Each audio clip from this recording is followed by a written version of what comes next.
Bonjour Antonio, vous êtes le président de la Société hippique d'Uzès et co-organisateur de l'événement. Que pouvez-vous nous dire sur cette grande semaine ? Cette grande semaine, pour nous, c'est une grande réussite puisque notre objectif est atteint. C'est-à-dire que nous avons voulu faire de cette grande semaine l'événement incontournable pour l'endurance française. Et enfin, on touche du doigt le but qu'on s'était fixé il y a quelques années. Et grâce à la SHF Market, à tout ce qu'on met en place ici pour accueillir les cavaliers dans de bonnes conditions. Et je pense que là, les éleveurs de notre région et de France sont enfin récompensés de tous leurs efforts parce que enfin on peut commercialiser les chevaux et les commercialiser dans de bonnes conditions puisqu'on met tout en place pour que tout se passe dans les meilleures conditions.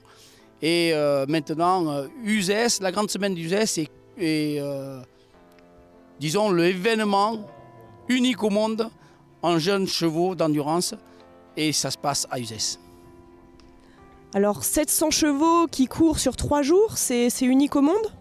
Oui, exactement. Ça, on le connaît dans aucun autre monde, dans aucun autre pays, ça existe. Il y a les Américains et d'autres pays qui essayent de faire des épreuves jeunes chevaux, mais avec une structure comme la SHF et tout ce qui est mis autour pour que ce soit un véritable service pour nos éleveurs, ça existe nulle part au monde. Et puis les courtiers le savent bien puisqu'ils sont tous là, ils sont présents à chaque événement. Voilà, je pense que c'est réussi. Alors en termes d'organisation, l'entretien des pistes, combien de kilomètres sont à entretenir chaque année ? Comment ça se passe ?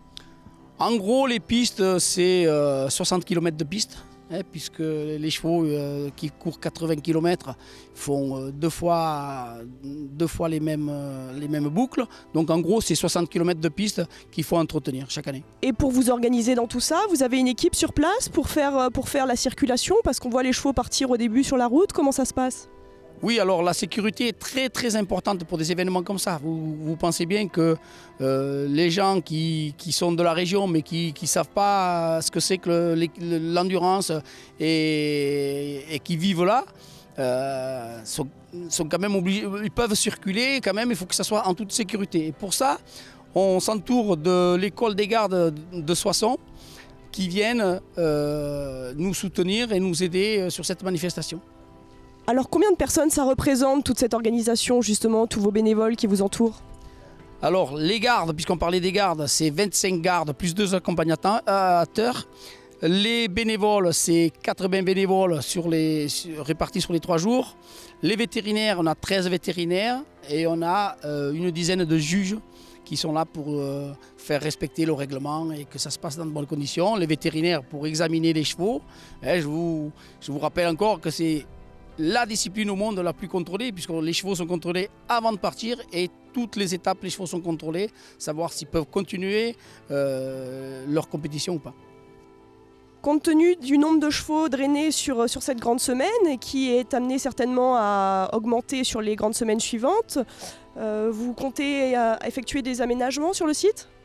Et bien sûr, quand l'événement démarre sur Uzès, moi je suis déjà avec l'esprit sur l'avenir. Et l'avenir doit se faire en repensant tout le site. Et je pense que l'année prochaine, on va avoir une nouvelle édition et une organisation complètement refaite autour du site et à l'intérieur du site des Haras d'Uzès.